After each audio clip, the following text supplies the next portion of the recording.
бәріне сәлем, сіздермен бірге Бекжемі және мен Айнұр.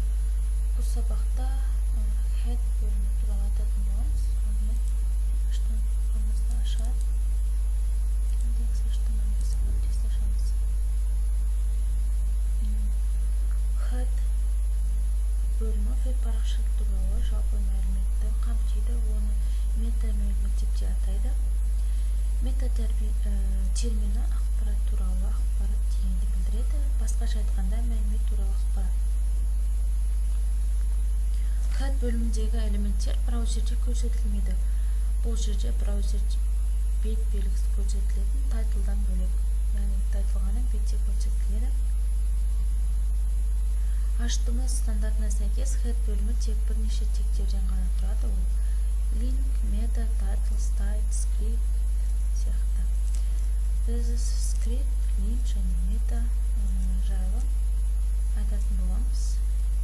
Title элементі не үшін керек екенін барлықтарымыз білеміз. Бұл веб страницамыздағы жаңағы беттің атауы, кілттік сөз дейміз. Құжаттың тақырыбы, яғни title бұл құжаттың тақырыбы. Енді скрипт туралы айтайық. Бұл head бөліміне керек элементтер болып табылады, яғни қандай да бір скрипт қосу үшін, мысалы jQuery қосу үшін келесі скрипт қолданамыз. Мысалы jQuery қосу үшін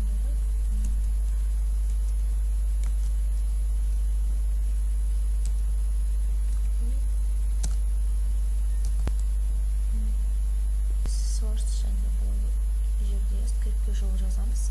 Мен өзім ешқандай скрипт сақтамадым. Ол үшін CTN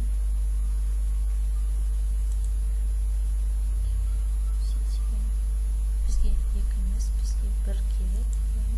Бұл жердегі копировать адресқа кетеміз және кірістіреміз, сақтаймыз.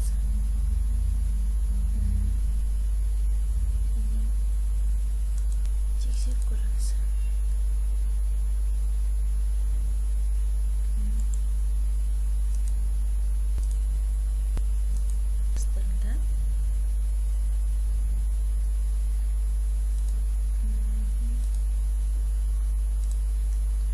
Осылайша біз басқа скрипттерді, бірақ jQuery мен Google-дың серверлерін қолдана аламыз.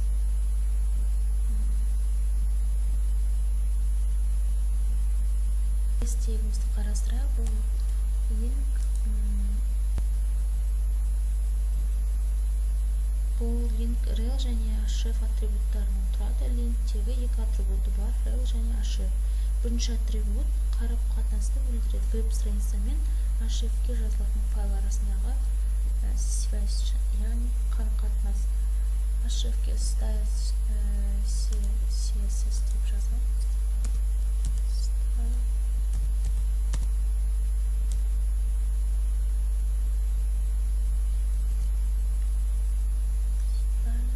Жазамыз, соны сақтаймыз.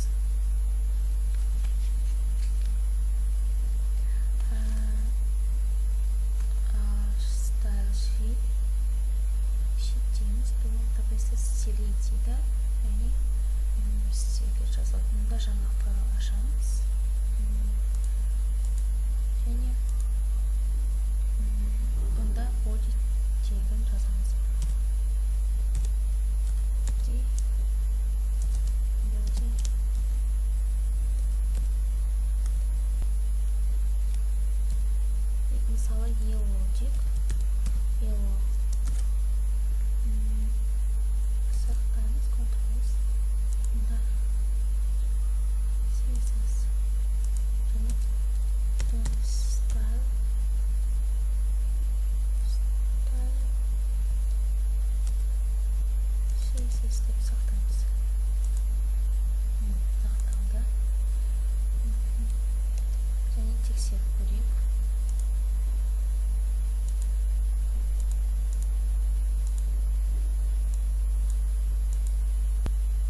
өздеріңіз көріп жатқандардай стиль қолданылды.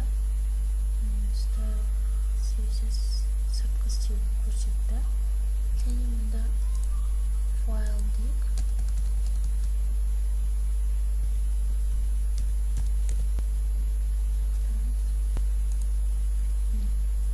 Ақ түсті болды. Ары қарай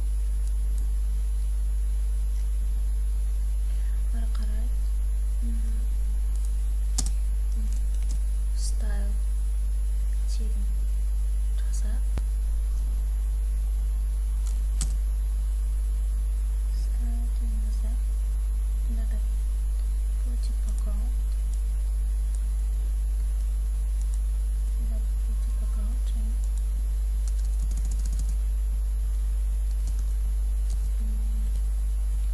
below тегін сақтайық және тексеріп болды. Яғни бірінші бізде мына тегіміз жүзеге асады, бұдан кейін стайлдағы body жүзеге асады. Яғни бірінші келесі соңына жазылған тегіміз жүзеге асылады, бірақ көбінесе бұл қолданбайды. Қазіргі уақытта линк қолданады. Келесі тегіміз meta name қарастырайық. Meta name тұрады және content.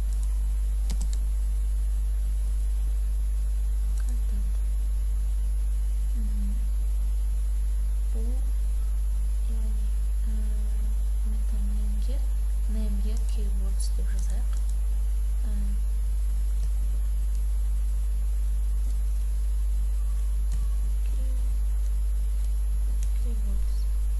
Және мұнда мысалы үшін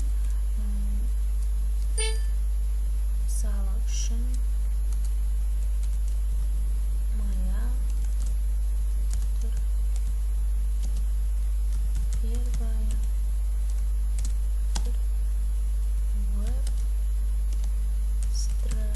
веб-страница.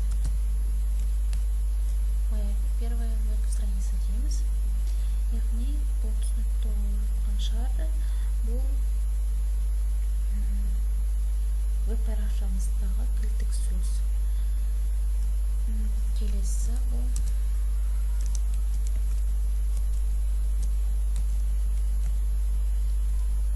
meta name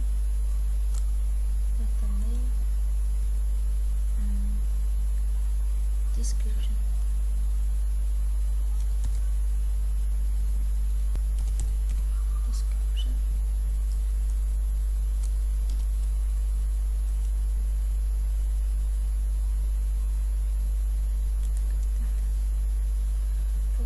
Бұны айтпас бұрын түсіндіріп кетейін. Мысалы кез келген бір нәрсені іздейік. Мысалы